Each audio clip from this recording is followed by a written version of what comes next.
The golden sunset bathes my ranch in warm light as I return home after a long shift.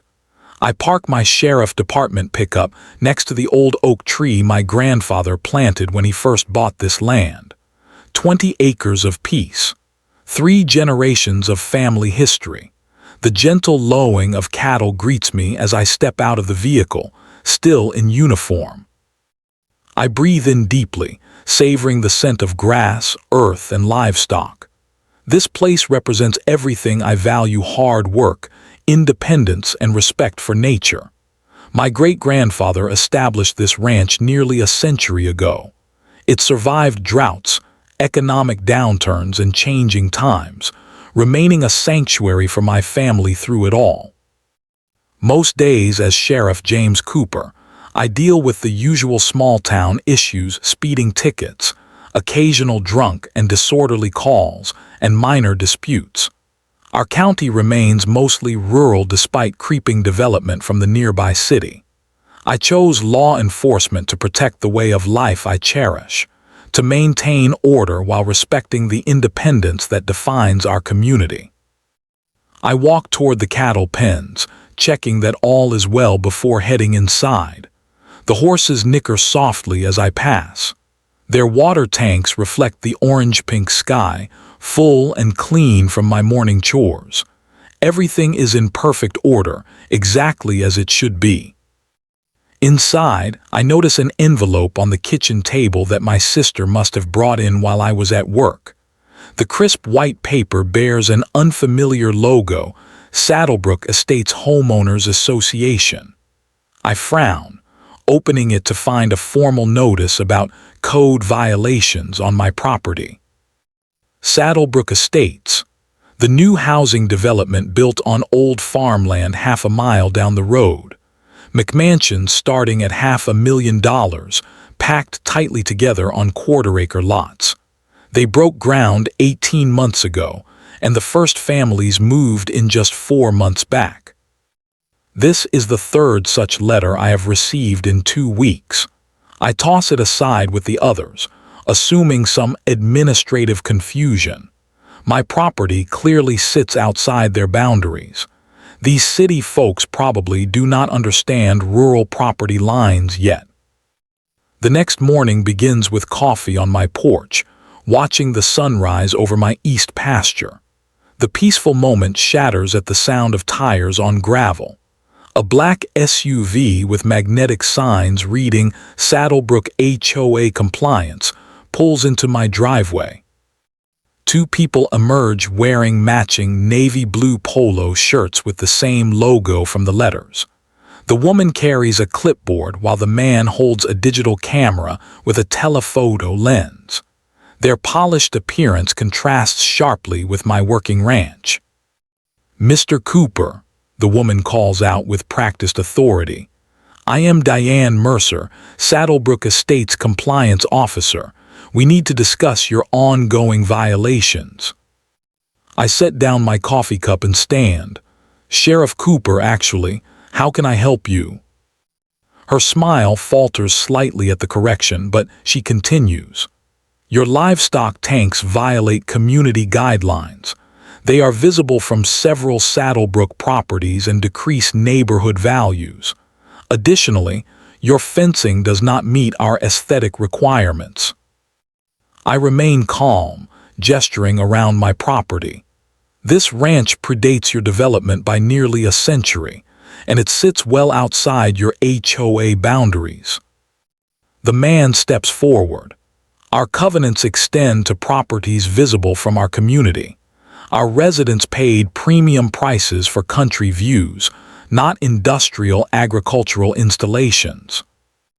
My badge catches sunlight as I shift position. Both visitors notice it simultaneously, their expressions changing. Those industrial installations are standard water tanks for livestock that need to drink daily. Now, unless you have county jurisdiction I am unaware of, I suggest you leave my property. They retreat to their vehicle, but not before the woman calls back. "You will be receiving formal documentation about these violations. Compliance is mandatory regardless of your position. As they drive away, I shake my head, never imagining this minor annoyance would soon escalate into a direct threat to my animal's well-being.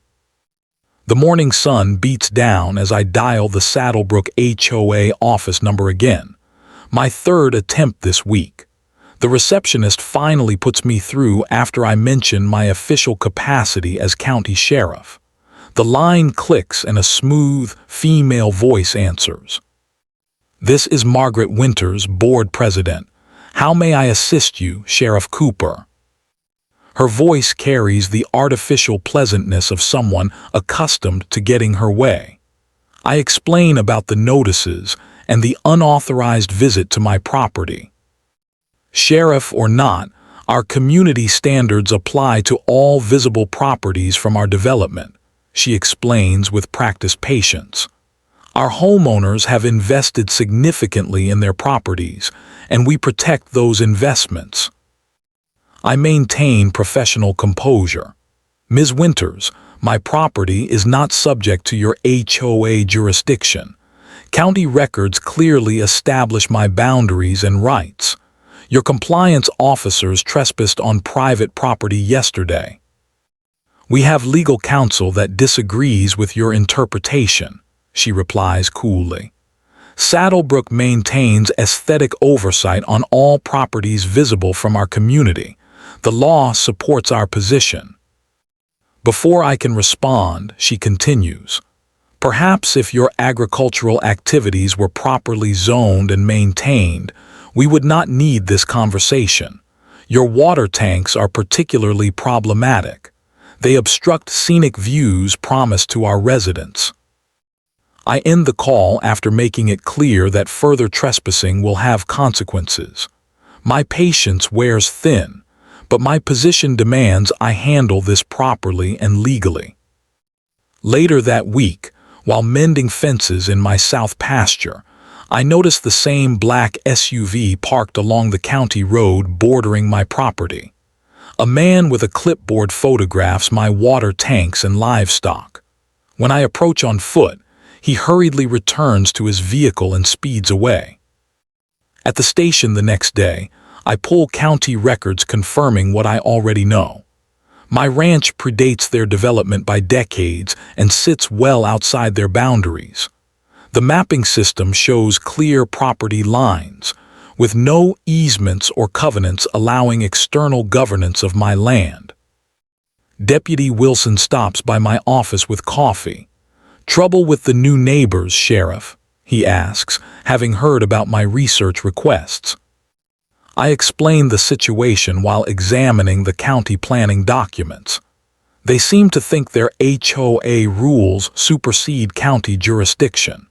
Keep getting notices about my water tanks being eyesores and livestock reducing property values. Wilson shakes his head. "My cousin bought in Saddlebrook last year, already regrets it. Says the HOA fines people for leaving garbage cans out past noon on collection day. $300 penalties." "Sounds excessive," I reply, finding nothing in county ordinances that would give Saddlebrook authority beyond their boundaries. That weekend, neighbors gather at my place for our annual summer barbecue. The tradition predates my time as sheriff, started by my father decades ago. Local ranchers, farmers, and longtime residents come together for food and community. Old Mr. Parker brings his famous brisket. The Rodriguez family arrives with homemade tortillas and salsa. Even Deputy Wilson attends with his family. Between plates of food and cold drinks, conversation inevitably turns to Saddlebrook Estates. "They sent me a certified letter about my tractor," says Frank Miller, whose property borders the development on the north side. "Claimed it violated their viewshed protection clause. My family has farmed that land for 4 generations." Elderly Mrs. Holloway chimes in. "They threatened to report my chicken coop to county health services, said it was a sanitation hazard to their community pond. That pond is half a mile from my property line. One by one, neighbors share similar stories. The HOA has been pressuring several long-time residents with threats and fines. Some received notice of impending legal action. Others found HOA representatives photographing their properties without permission. As the last guest leaves around sunset, I walk the perimeter of my property to check on the livestock before turning in. The cattle gather near the water tanks, drinking peacefully. The evening feels unusually quiet after the lively gathering. Something red catches my eye as I approach the fence line closest to Saddlebrook. A notice flapping in the breeze, firmly attached with industrial staples. I pull it free, reading by the fading light. Final notice. Imminent enforcement action regarding non-compliant agricultural installations. The paper warns of necessary measures to be taken if I fail to remove the water tanks within 72 hours. The document bears Margaret Winter's signature and an official-looking but meaningless seal. I fold it carefully and place it in my pocket. Evidence of harassment, at minimum. Possibly evidence of impending criminal activity, though I hope it will not come to that. The Texas sun has barely crested the horizon when my boots hit the dirt for morning chores. The early summer heat already promises a scorching day ahead. Something seems wrong. My cattle cluster anxiously by the fence instead of spreading across the pasture. Their distressed lowing carries across the still morning air. I jog toward the water tanks, boots kicking up dust. The cattle should be calm and dispersed this time of morning. Something has disturbed their routine. As I approach the first large tank that services the main pasture, my pace slows in disbelief. Empty, completely empty. The massive galvanized tank that held over 500 gallons yesterday now stands bone dry. I rush to the second tank by the eastern fence line, also empty. Then the third and fourth tanks, all 4 tanks bone dry. My heart pounds as I check the pump system looking for mechanical failure. The system appears intact. No malfunctions, no broken pipes, just deliberately opened drainage valves on each tank. This was no accident. Someone came onto my property overnight and intentionally emptied every water source for my livestock. In this heat, cattle can dehydrate quickly. The thermometer already reads 85 degrees, climbing fast toward a predicted 100. The livestock show clear signs of distress in the sweltering heat. I count heads rapidly, ensuring all animals are accounted for. Most appear uncomfortable but mobile. Then I spot a young calf lying on its side near the fence, breathing rapidly. Its mother stands protectively nearby, clearly agitated. I rush back to the house, grabbing my phone and all available garden hoses. I call my neighbor Ron, a retired veterinarian who keeps emergency supplies. Ron, someone drained my tanks. I have a calf down, need help fast. Within minutes, I connect hoses to the farmhouse spigots, creating a temporary water source. It will take hours to refill the tanks properly, but the immediate need is critical. The adult cattle crowd around the flowing water, drinking desperately. While they drink, I circle the tanks methodically, examining each drain valve. All 4 show signs of tampering, the safety locks broken or removed. Near the largest tank, distinctive tire tracks lead back toward the county road back toward Saddlebrook Estates. Ron arrives in his truck, medical kit in hand. Together we treat the suffering calf, providing fluids and electrolytes. The young animal responds slowly but shows improvement. "Who would do something like this?" Ron asks, wiping sweat from his brow. I explain about the escalating situation with the HOA. Ron listens grimly as he monitors the calf's recovery. "That final notice you mentioned," he says. Sounds like they decided to enforce their demands regardless of law or decency. I photograph everything, collecting evidence with the same methodical care I would at any crime scene. The empty tanks, broken valve locks, tire impressions, and time-stamped photos of distressed livestock. My sheriff training takes over, compartmentalizing personal anger to focus on documentation.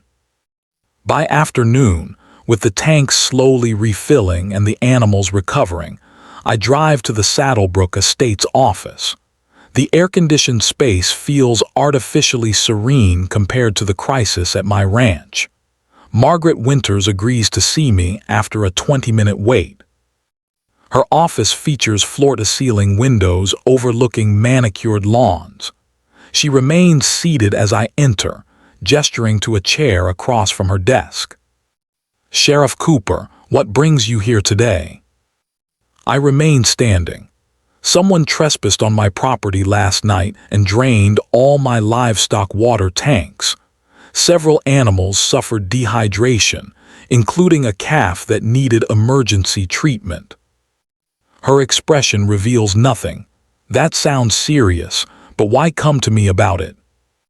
The perpetrators left tire tracks matching vehicles used by your compliance officers. This occurred shortly after your final notice demanding removal of those same tanks. She folds her hands on the polished desk. "Our association issues notices, Sheriff. We do not engage in vandalism. Perhaps you should file a police report." A cold smile forms. "Although you are the police, are you not?" "This is criminal property damage and animal endangerment," I state firmly. "If investigation links this to Saddlebrook management or employees, consequences will be serious."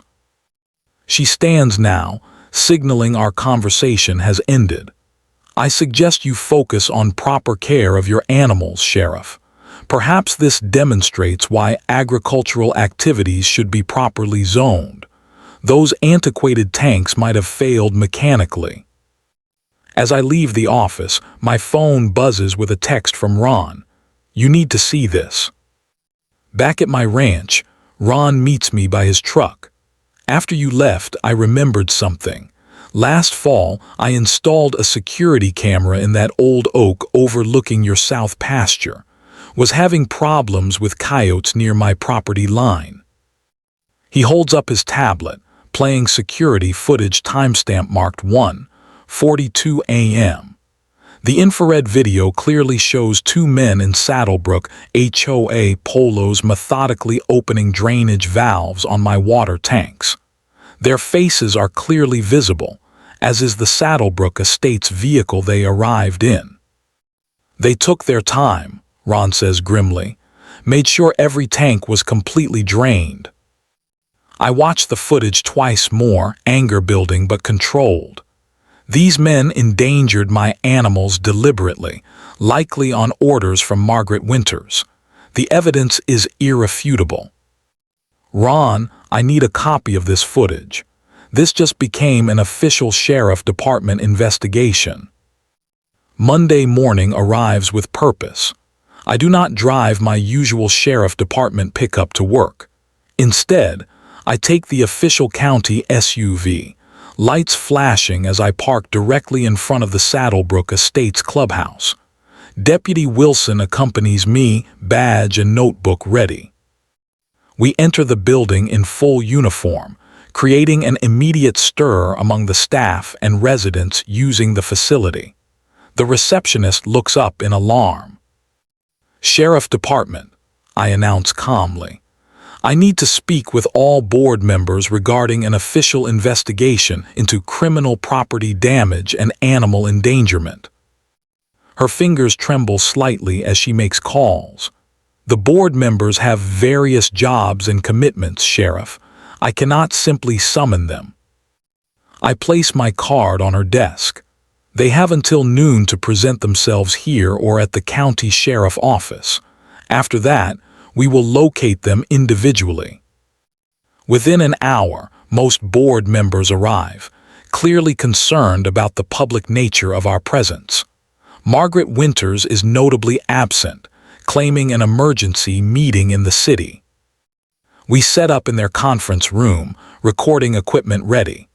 One by one, we interview each board member about the water tank incident. Most appear genuinely shocked when shown the security footage. "I had no idea this was happening," says Timothy Grant, the board treasurer. "We discussed issuing notices about visual compliance, but nothing about direct action against any property." Diane Mercer, the compliance officer I met previously, grows pale watching the video. "Those are our maintenance staff, Carl and James. They work directly under Ms. Winters. Board members never authorized this action." Throughout the day, the interviews reveal a pattern of intimidation and overreach directed by Margaret Winters. Several board members admit to concerns about her aggressive expansion of HOA authority, but were afraid to challenge her control. By afternoon, we have statements from 6 board members and 4 staff members. Margaret Winters remains unreachable. Deputy Wilson and I proceed to the county record's office. The clerk greets us warmly, familiar with my research requests as sheriff.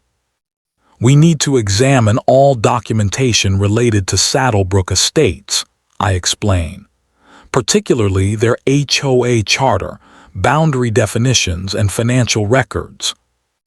Hours of meticulous review reveal disturbing patterns. The HOA has been operating beyond its legal boundaries for months.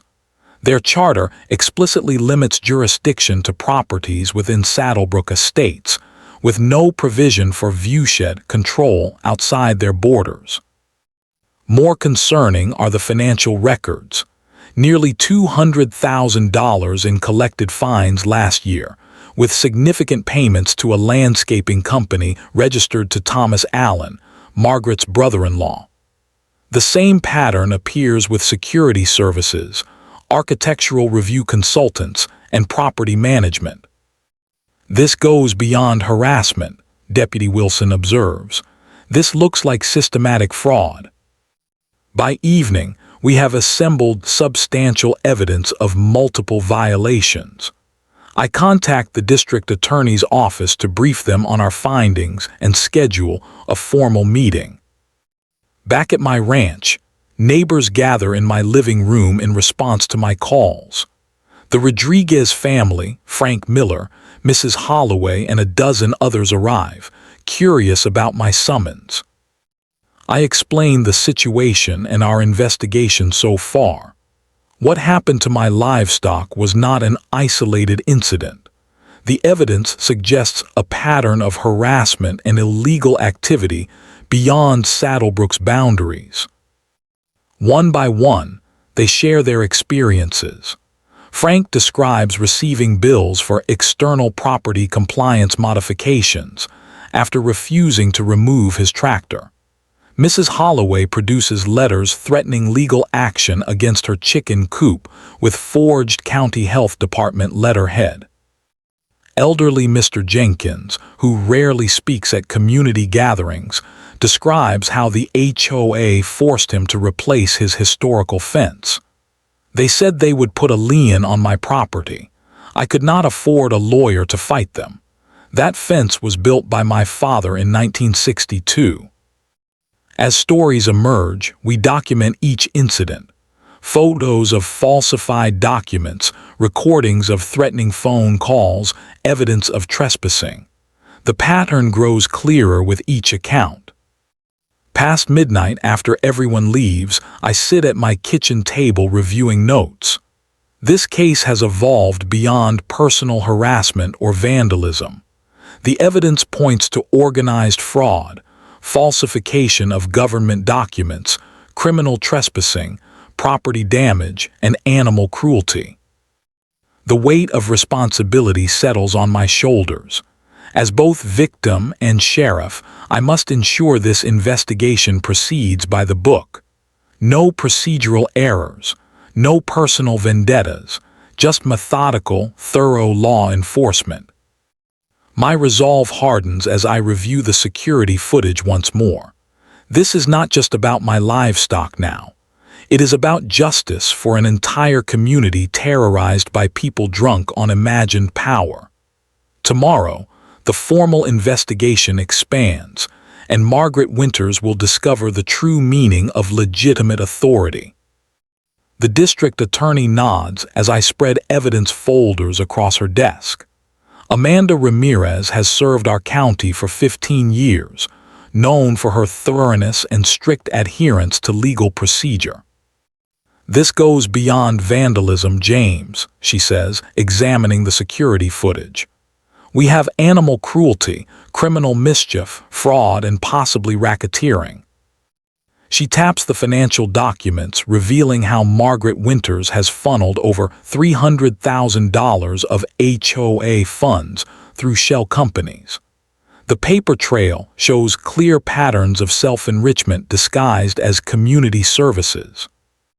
The animal cruelty charges are particularly solid, Amanda continues, deliberately depriving livestock of water in summer conditions, and with video evidence showing premeditation. We discussed charges and strategy for nearly 3 hours. The case requires careful handling, especially given my dual role as sheriff and victim. I want to ensure everything proceeds by the book, I explain. No defense attorney can claim this is personal vengeance. Amanda agrees, suggesting Deputy Wilson lead certain aspects of the investigation while I coordinate the broader case. She also recommends involving the State Attorney General's office regarding the financial fraud aspects. These HOA abuses have become increasingly common, she notes. The AG has a special task force for housing governance fraud.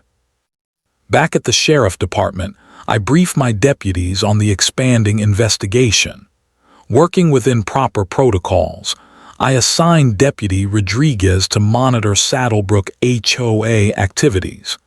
His surveillance operation follows strict legal guidelines with proper warrants. Over the next week, Deputy Rodriguez documents board members trespassing on multiple properties, falsifying violation reports, and intimidating elderly residents. His reports include photos, videos, and detailed notes establishing a pattern of organized misconduct. Meanwhile, I contact every property owner surrounding Saddlebrook Estates. The evidence collection grows exponentially as people come forward with their experiences. At the community center on Friday evening, I stand before 70 homeowners and neighboring property owners. The room buzzes with tension and anticipation. What happened to my livestock was not isolated, I explain, pointing to a map showing documented incidents beyond HOA boundaries. Red pins mark each reported case of harassment, intimidation, or fraudulent notices. The Saddlebrook HOA has systematically exceeded its legal authority. They have falsified documents, trespassed on private property, and engaged in what appears to be organized financial fraud. A retired attorney in the audience, Mr. Grayson, raises his hand. I reviewed the evidence packages you distributed. This calls for both criminal prosecution and civil action. He steps forward, addressing the group. I offer my services to help coordinate a class action lawsuit. These people used fear to control an entire community. That ends now. The room erupts in approval. Mr. Grayson and 2 other attorneys volunteer to help organize case files and prepare civil complaints while my department handles criminal charges. Over the next 2 weeks, we meticulously document each case. The district attorney reviews our evidence daily, ensuring every charge meets proper legal standards. The State Attorney General's office sends 2 investigators specializing in HOA fraud. Their expertise helps unravel the complex financial schemes Margaret Winters established. This is one of the most egregious cases of HOA overreach we have seen, comments investigator Santos. They essentially created a shadow government with no actual authority. 3 weeks after the water tank incident, our case stands ready. Criminal complaints for multiple violations of state law prepared alongside civil action representing 93 affected property owners. The monthly Saddlebrook HOA meeting is scheduled for Thursday evening. Board meetings are technically open to all homeowners, though Margaret Winters typically limits attendance through procedural rules. At precisely 7:15 p.m., as the meeting reaches its agenda item on enforcement actions, the double doors open. Deputy Wilson and I enter in full uniform, followed by 2 additional deputies and the state investigators. The conversation falls silent. 26 homeowners and 7 board members stare in shock as we approach the table where Margaret Winters presides. Margaret Winters and board members, I announce clearly. I am serving you with criminal complaints for multiple violations of state law, as well as notice of a civil action representing 93 affected property owners. Deputy Wilson places the documents before each board member. Margaret's face flushes with anger as she glances at the charges. "This is harassment," she sputters. "Our attorney will respond to these frivolous allegations." "Your attorney may respond at the arraignment," I reply calmly. "You are to appear at county court Monday morning at 9 a.m. Failure to appear will result in arrest warrants." As we turn to leave, a homeowner stands. "What does this mean for our community, for our HOA?" I address the gathered residents. The HOA itself is not being dissolved at this time. However, its operations will be reviewed by court-appointed oversight until new elections can be held. Your homes and community will be protected, but the illegal activities stop today. Outside in the parking lot, reporters from the county newspaper wait. Word of our investigation has spread. The legal counterstrike has officially begun. The county courthouse steps swarm with reporters as camera crews capture the largest HOA scandal in state history. Margaret Winters and 5 board members arrive with an expensive-looking legal team. They push past journalists without comment, faces grim. I stand calmly answering questions, carefully limiting my statements to factual information. This case represents the difference between legitimate community governance and criminal overreach. This is not about neighbors having disagreements, I explain to the assembled press. This is about fraud, property damage, and endangering animals. It is about falsifying official documents and operating beyond legal authority. Inside the courtroom, Margaret Winters and her attorneys project confidence during arraignment. Her lead counsel, an imposing man from a prestigious city firm, argues for dismissal of all charges. These allegations stem from a personal dispute between Sheriff Cooper and our client. The sheriff has inappropriately used his position to target Ms. Winters and the Saddlebrook Homeowners Association. Judge Hernandez listens impassively before denying their motion. The evidence presented by the district attorney suggests systematic misconduct beyond any personal grievance. Bail is set at $50,000 for Ms. Winters and $25,000 for each additional defendant. Later that afternoon, I receive multiple calls from Saddlebrook residents. Board members have been seen removing documents from the clubhouse late at night. Our investigation team obtains an emergency warrant and discovers shredded financial records in Margaret's home garbage. The district attorney adds evidence tampering charges immediately. The court freezes all HOA accounts pending investigation. The preliminary hearings begin the following week. Each day reveals new details of the HOA's operations. Former employees testify about being instructed to issue fraudulent violations. An accountant details how fines were processed through shell companies before returning to personal accounts controlled by Margaret Winters. Judge Hernandez reviews our evidence methodically, his expression growing sterner with each exhibit. The security footage of my water tanks being drained plays in court, causing audible reactions from spectators. The court finds sufficient cause to proceed with all charges, he announces on the third day, denying another defense motion to dismiss. This case will proceed to trial next month. That evening, elderly Mrs. Patel calls me in tears. Two men claiming to represent the HOA's insurance company threatened her about her testimony scheduled for the following week. They said my insurance rates would triple if I testified against the HOA, she explains, voice shaking. They knew when my grandson visits from college. It felt like they were watching my home. We add witness tampering charges immediately. Deputies provide security for key witnesses, and the judge issues stern warnings about interference with court proceedings. At an emergency community meeting held in the high school gymnasium, dozens more residents step forward with evidence of fraudulent fines and harassment. Young couples describe being targeted for minor infractions days after questioning HOA policies. Elderly homeowners share stories of intimidation when unable to afford cosmetic changes to their properties. Our case file grows from dozens to hundreds of documented incidents. The district attorney assigns 2 additional prosecutors to manage the expanding case.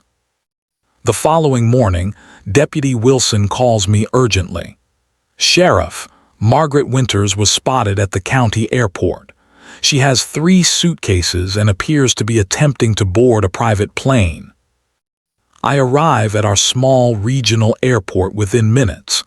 Margaret Winters stands arguing with a gate attendant, gesturing angrily at her ticket. Her face falls when she sees me approaching. "Going somewhere?" I ask, unclipping handcuffs from my belt. "The court specifically ordered you to remain in the county, Margaret." "Business trip," she says stiffly. "Nothing in my bail conditions prevents travel." I show her the court order specifically prohibiting her from leaving the jurisdiction. Attempting to flee while facing criminal charges is a separate offense. You are now under arrest for violation of bail conditions. As I read her rights, she finally loses her composed facade. "This is still about your precious cattle tanks, is it not? You are abusing your position to conduct a vendetta against me." "No, Margaret," I reply calmly, securing the handcuffs.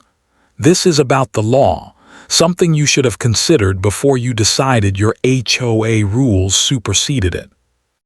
News of her attempted flight dominates local headlines. Judge Hernandez revokes her bail entirely, ordering her held until trial.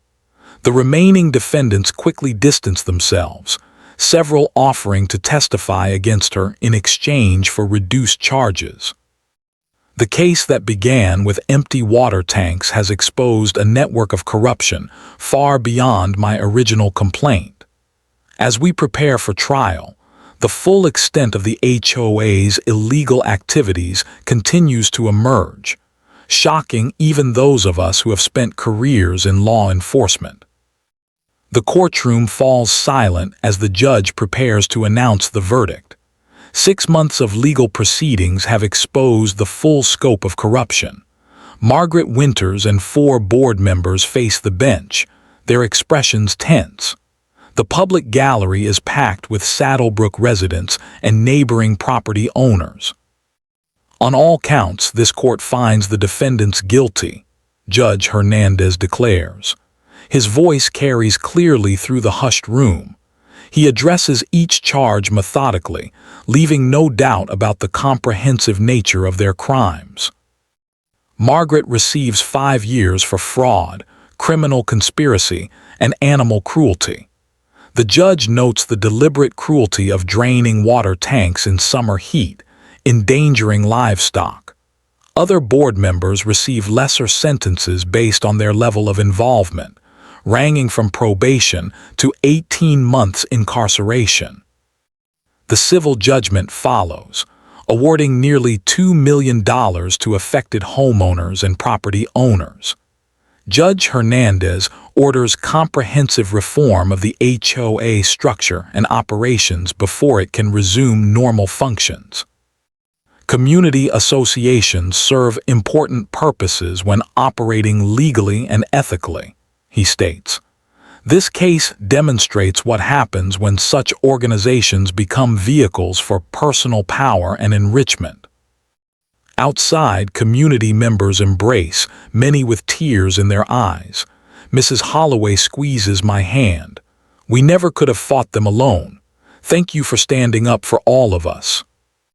I remind her that enforcing the law equally is simply my job, though this case carried personal significance given the threat to my animals.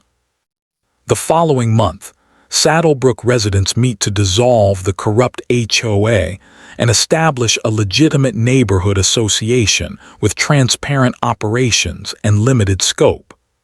They invite me to advise on the new bylaws, ensuring clear boundaries and reasonable guidelines. A good community organization should bring neighbors together, not terrorize them, I explain as we work through the document. Focus on common areas, shared resources, and community events rather than aggressive enforcement. The new association elects a diverse board including young families and retirees. They establish transparent financial oversight, reasonable architectural guidelines limited to actual Saddlebrook properties, and a focus on community improvement rather than punishment. 1 year later, my ranch stands restored. New, larger water tanks gleam in the sunlight, now protected by security systems. The cattle graze peacefully across green pastures. The calf that nearly died from dehydration has grown into a healthy yearling. Down the road, Saddlebrook Estates has transformed. Neighbors wave as they pass.